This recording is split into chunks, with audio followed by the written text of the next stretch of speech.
morning, YouTube. Welcome back to the channel. I'm your host, Jakel, the world's worst YouTuber. Currently, it is exactly 7:11 on the 5th of February, 2022. It is that perfect time of morning where Hecate loves to watch the sunrise, and she likes to let all of her devotees know that it is time to wake up. I'm sitting here. It is 3 degrees outside.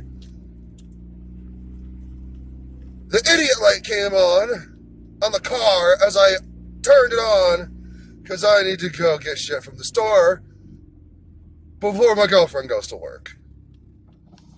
I'm a little salty. Just a little bit. Now, welcome back to the very first orc vlog. I think that's what this is going to be. I'm not sure. Oh God, I am too damn cold. I will continue when I get home. I don't know what the hell happened, but it's 10:36 now. This is what I get for getting caught up in TikTok. I need some fucking coffee. Oh look, I've already poured myself one. Thank you, Dahlia.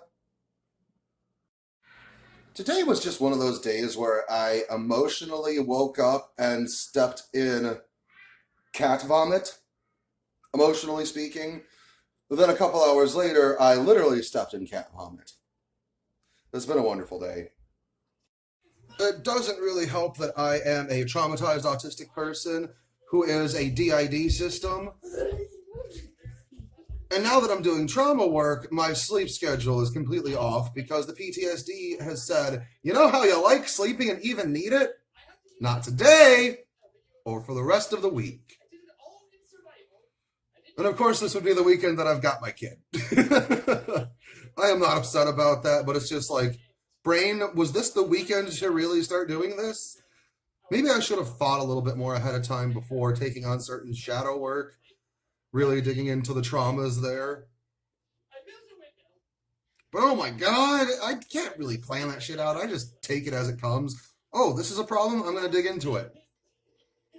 It really reflects the chaotic nature of myself, my personality, and my life. Oh, I got way too caught up in TikTok nonsense. And I think the part of the problem is, at one point, my channel over there was relatively small. So I wound up just talking about things that were nice and relatively safe. And I had a rule not to talk about things that are a part of popular discourse. And I decided to open up about working with Queen Persephone as a trauma survivor. And the 3 videos later, I, for some reason, had the bravado and the audacity to talk about the toxicity of the anti-main character narrative that is so popular all over right now. But then I started talking about the ways that it is particularly bothersome in the witchy community. And of course, people didn't like that because I said, okay, for some people, Pinterest is valid. As a starting point. People didn't like that. Now here I am, half asleep, frustrated, and just, God, maybe, save me, Crystal, save me. And maybe, once again, this is a sign that I need to chill out on the witchy content. I'm not sure. It is one of my main focuses in hyperfixations, and it always comes up. And since I spend way too much time on TikTok, I wind up having way too much to say. But at one point, I knew how to zip my lip on certain topics. I think I'm just desperate for making content so I don't fall out of relevancy. And I never thought I'd be that kind of person. Yet here I am. So maybe it's not necessarily that I need to stop making witchy content. It's that I am looking for an excuse to pull away because I don't like what is going on. And honestly, the shadow work that I'm doing, this is an absolute reflection of that. So, today started off as an orc log, or orc vlog rather. And most of my videos started off a little happy-go-lucky because I put on a mask and I decide, haha, let's get to it, motherfuckers! But now today's video has become an exercise in a neurodivergence, lost spoons, and where to find them. We're gonna make like, what the fuck's his Newt Scamander? That's his name, right? Yeah, I know, trans person talking about Harry Potter. Counterintuitive at this point in day. We're gonna try and recover some lost spoons, starting with some coffee and talking about some of the more exciting things that are going on, other than my complaints and grievances about being a slightly relevant creator on the witchy side of TikTok. And my obvious secret desire to want to quit. Now, just as an aside, my kid is here, so you're going to hear him in the background. But I'm not really going to, like, show my interaction with him. I have in videos in the past. But the more I thought about it, the more I'm just like, you know, he's young. He can't really consent to being a part of my social media. So that's why I don't. He's here. You're going to hear him. You might see him running back and forth. But I still got to make content if I want to make this my job. That being said, that does not mean that I am ignoring him. Just because you don't see me taking care of him doesn't mean that I'm not. I am going to stop the video, take care of him, and then come back to the video. Multitasking. So, moving on to more exciting things. Now, in the course of my being on TikTok and making content, I have made a few internet friends, and a couple of them I'd actually consider genuine friends, even though they are long-distance friends.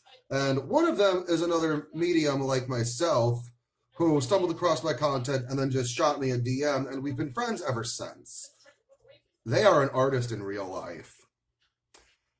Not too long ago, I started bringing the Jakel content to TikTok, and I even have the compilation of it over on the timeline here.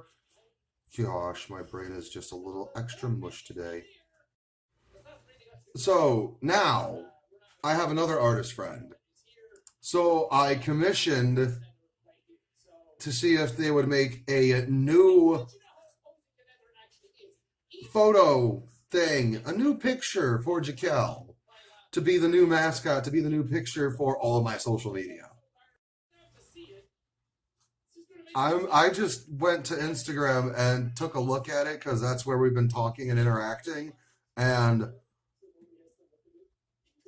oh my god, I'm going to save this for another video to make sure that I have worked out all the final details with my friend.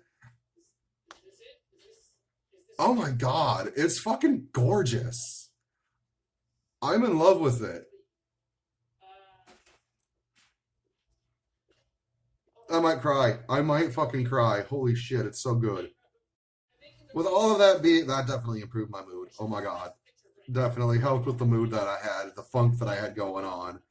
That being said, expect a new profile picture and personal art for everything, because since I started uploading, well, a little bit after, because I wasn't using this Jakel forever, but for most of the time. So for most of the time that I have been on social media trying to become some semblance of a personality here, I've been using this same image.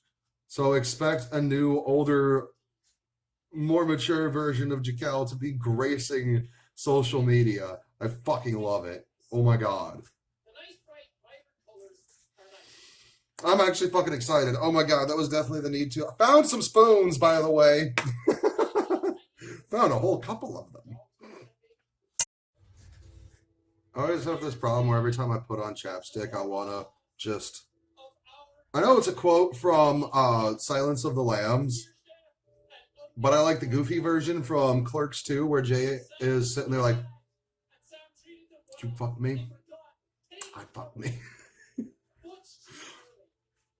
Every time I put on chapstick, well, this is beeswax, minty. I'd fuck me. Is that supposed to be a segue to the next topic? I don't know. We'll use it as a segue. Autobots, roll out! Oh, fuck!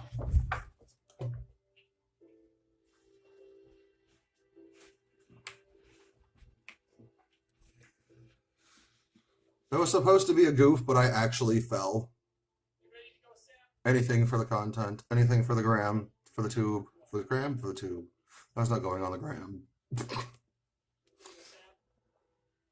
Anyhow, I am getting up.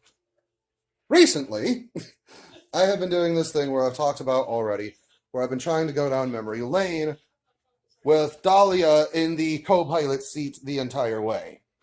For more on that, go ahead and check out my last Orc log, the reboot.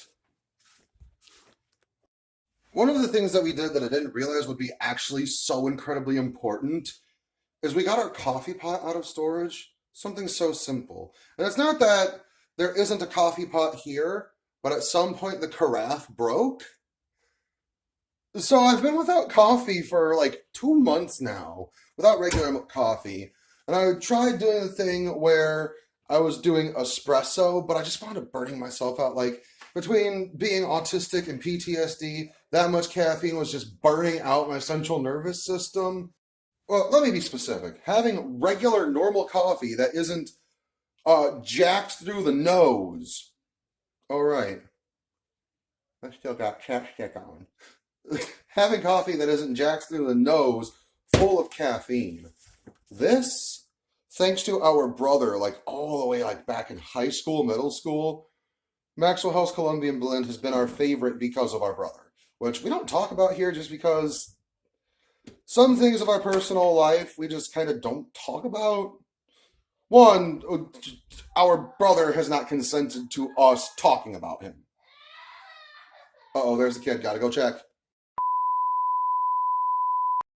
Alright, the kid is fine. He just slipped and tumbled, and I had to sit with him for a few minutes. He's fine now, though.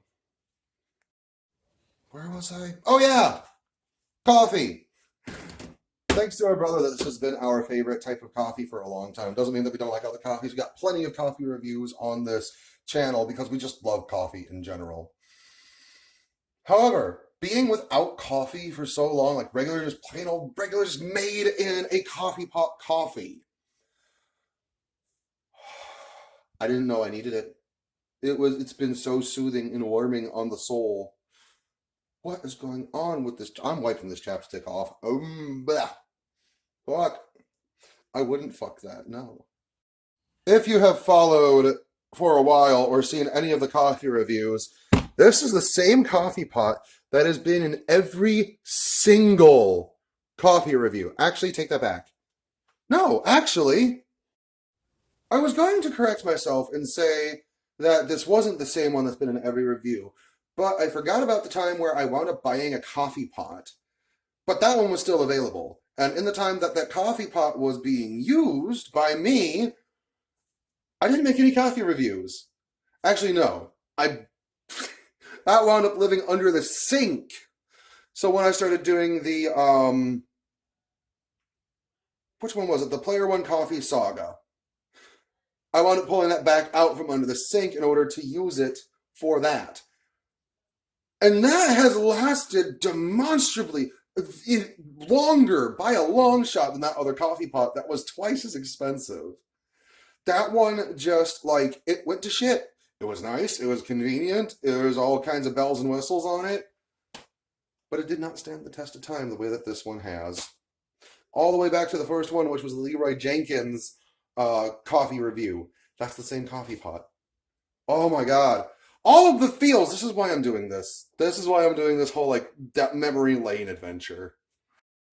Now, I don't know what it is. Once upon a time, Dahlia was on a road trip with a friend back when she was the host of our system. And she stopped. Alright, Dahlia wants to tell the story. Okay, she couldn't front, so she's going to tell the story through me. Once upon a time, I went on a road trip with a friend. We were going, like, I don't know, like 8 hours overnight. I don't know why we went overnight, but we did. We stopped to get coffee along the way, and I got my Colombian blend because that's the shit that I liked. They didn't have my usual go-to, which was the French vanilla or Italian sweet cream or sweet cream of any kind. But what they did have was Irish cream. So on a whim, I tried it. And oh my god, I don't know what it was. Something about the blend of the Irish cream flavor mixed in with the Colombian flavor. Oh my God. That's been the favorite combination ever since. Okay, back to just me, Melanie. So, the same day that we pulled the coffee pot out of storage, we went and got some Irish cream creamer. And I don't know what it is about scent and taste and flavor and aromas being associated with memories, but everything just came flooding back to us. It did unspeakable things to us, but we consented. Just unspeakable on YouTube. Okay, so I've decided to change things up and move over to in front of my altar. That's because yesterday and the day before, I tried making a couple of witchy themed videos for YouTube, and it just didn't really pan out. Now, the first one I did was to try and talk about how I have come to know King Hades, since Hades is number one. I don't know why I said it like that. Just like, obviously, this deity means much to me. Look, have you seen my tattoo? Okay, my son has decided he wants to be a part of the video, but all you're getting is the top of his head. That's it, just the top of his head. Just his blonde little hair. Minecraft is a bomb. We're watching the Jacksepticeye Minecraft series for like at least the 15th time, and that's a lowball estimate. Hello, Rachel. You want to say hi to the camera? Give it a good wave. Oh, those Cheeto dusty fingers. Hang on. I'm going to gotta go find a wipe real quick. All right. Thank you for humoring me for that. Thank you for humoring me in that brief little detour, but let's get back to the video. Now, there is a particular reason as to why I don't really talk about my relationship with Hades or Hecate or Queen Persephone that often. And that is because it's very personal, and the way that I have come to know them is, one, through myth, yes, but also it's personal because, hi, for those of you who don't know, I'm a psychic medium, and I can hear the voices of spirits, ghosts, and deities, and all other kinds of shit. And it is so incredibly difficult for me to explain how I have come to know and appreciate King Hades, because everything that I have worked on myself with him, is extremely personal. So that's why it's like hard to say how I've come to know him without also revealing some very seriously personal shit for myself.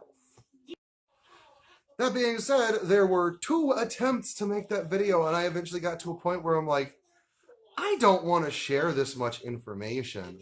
I really don't. And then the next day, which was yesterday at this point, so the 4th of February, I sat down to try and do another video, because this aesthetic it's everything. Is this the thumbnail? This aesthetic is everything. And I have made attempts to want to make witchy content before. I even expressed wanting to do that all the way back in the third and fourth orc logs, all the way back in like the end of 2018, beginning of 2019. And that's just not what wound up happening. So I sat down the next day to try and explain, like, okay, what really got me into witchcraft and sort of the journey that brought me to witchcraft. But I wound up getting through the first third of that story, and it was over an hour long. And again, it wound up being extremely personal stuff that I'm like revealing about myself. And I don't mind getting personal here and there depending on the situation, but there's always that need to want to keep myself, my personal life, somewhat separate from the public eye and the public gaze. And that is simply because I want something that is still mine. That is because I want something that is still for me that I can keep to myself. And there are a great many things that I would like to keep that way.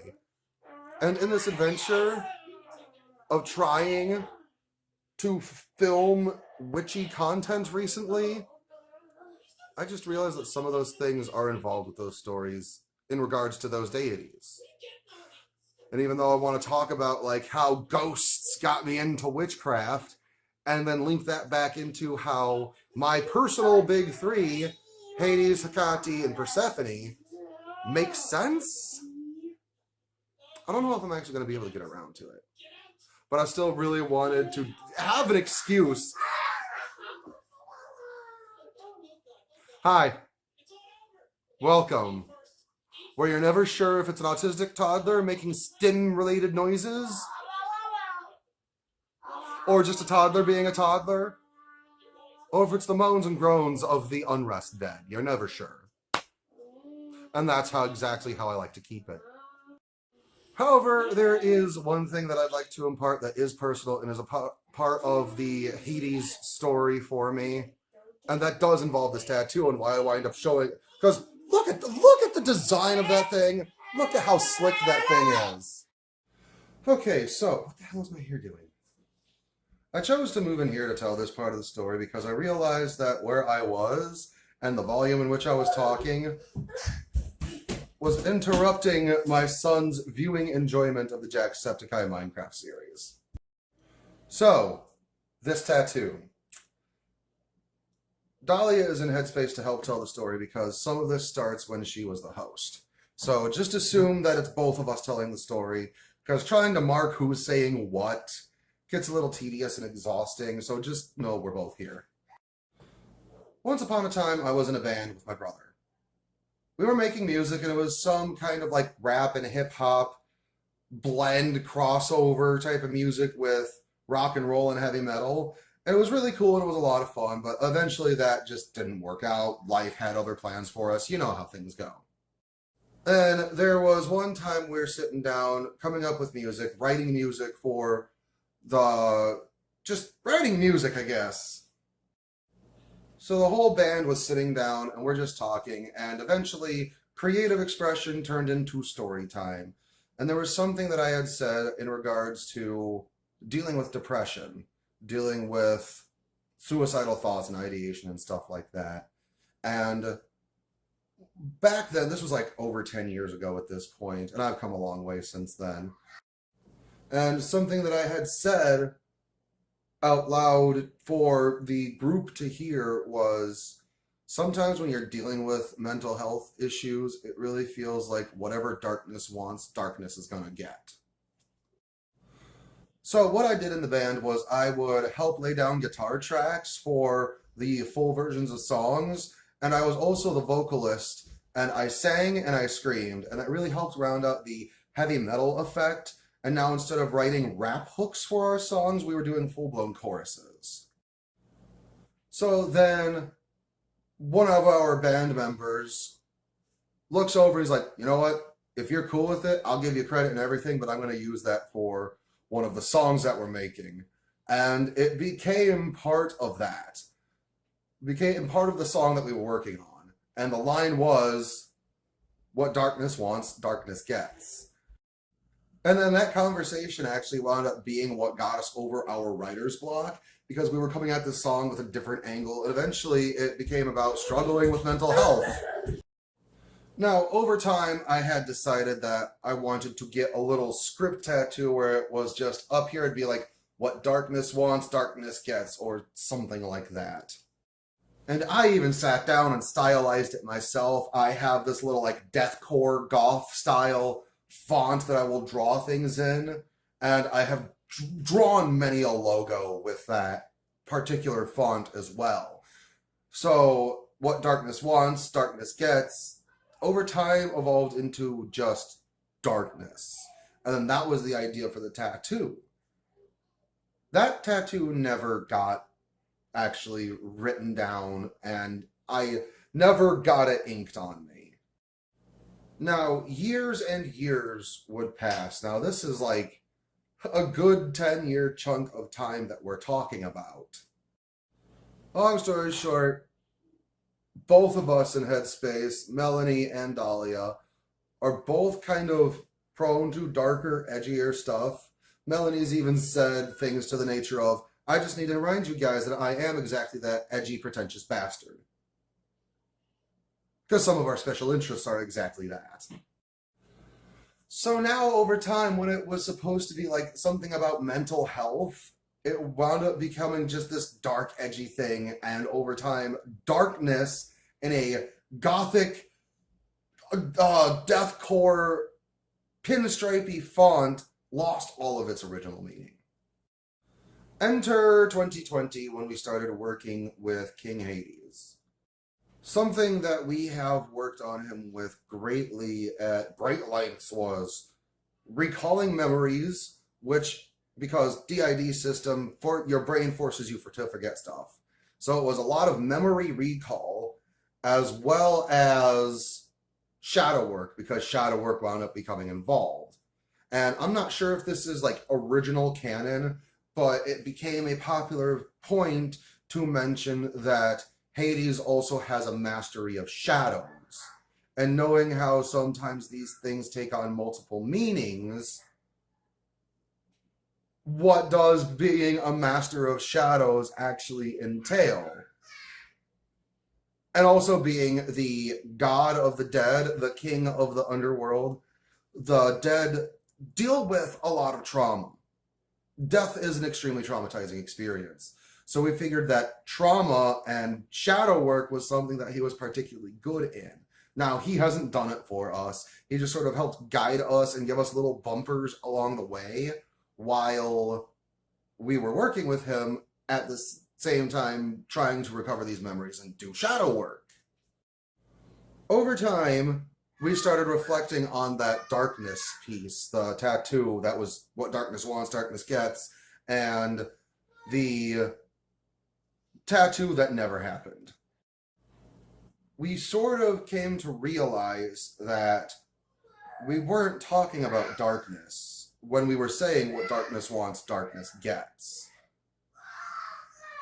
And somehow, by thinking on this as sort of like a little thought piece, a little meditational exercise, if you will, we realized we were talking about shadows. We realized that we were talking about trauma. We realized that we were talking about mental health issues and mental health crises that we have dealt with time and again, having the type of trauma that we do. So now, all of a sudden, the what darkness wants, darkness gets, or just darkness, we realized was we were coming from it in entirely the wrong angle to begin with. We were thinking about, during that conversation, during the making of that song, and then eventually coming up with that tattoo. We realized we were coming at it from a angle that wasn't exactly representative of what was actually going on. And in the process of that, we came to realize that it was always supposed to be significant of our mental health struggles. It was also always supposed to be more of like, no matter how hard we try, our shadow will always be a part of us. Because for somebody like us, where there are, in our case, for people living in one mind, because of the rift in our psyche, the shadows are a part of us, and we are a part of the shadows, and our shadows do need to be tended to, and they do need care and consideration when working with them and just moving forward in life in everything. But there's no way that, at least for us, we can remove the shadow, and those shadows will come with us to the grave. And even after we have either been cremated or been put 6 feet under, that darkness is going to follow us into the afterlife. And eventually we came to a point where, I'm not going to get into that story here, but long story short, we, in our work with Hades, have secured a place for ourselves in the afterlife, and now we don't have to worry about it. We don't have to worry about where we're going to end up. We know where we're going to end up now, in the underworld. So this tattoo is in honor and dedication of King Hades. But it's also an appreciation for what our mental health struggle has always been, and reminding us that we too can be a lord of our own shadows. And that's why that's so important. And Hades is the one that helped us realize that. And that is exactly why this shadowy looking piece, oh my god, I love the way that our artist did this. It is gorgeous. So that shadowy, like edgy element that it was made with really also helps bring that to life and drives that home. Our mental health problems are always going to be a part of us. Our shadows are always going to be a part of us. And there's no way that we can remove that even after we are long gone. And Hades was the one that helped us realize that. And in that, we realized that we were completely intertwined with Hades in some sort of way. And because of that, we cannot unbind Hades from ourselves and our psyche. And that's why we are so close to Hades. And this tattoo symbolizes all of that. And on that note, I think I'm actually going to end this vlog. I've gone on long enough. I don't want to make this too long. And I do have a kid that I am somewhat ignoring in order to make this. So I'm going to go spend time with him now. On that note, take care. Much love. Peace out. Namaste. And goodbye.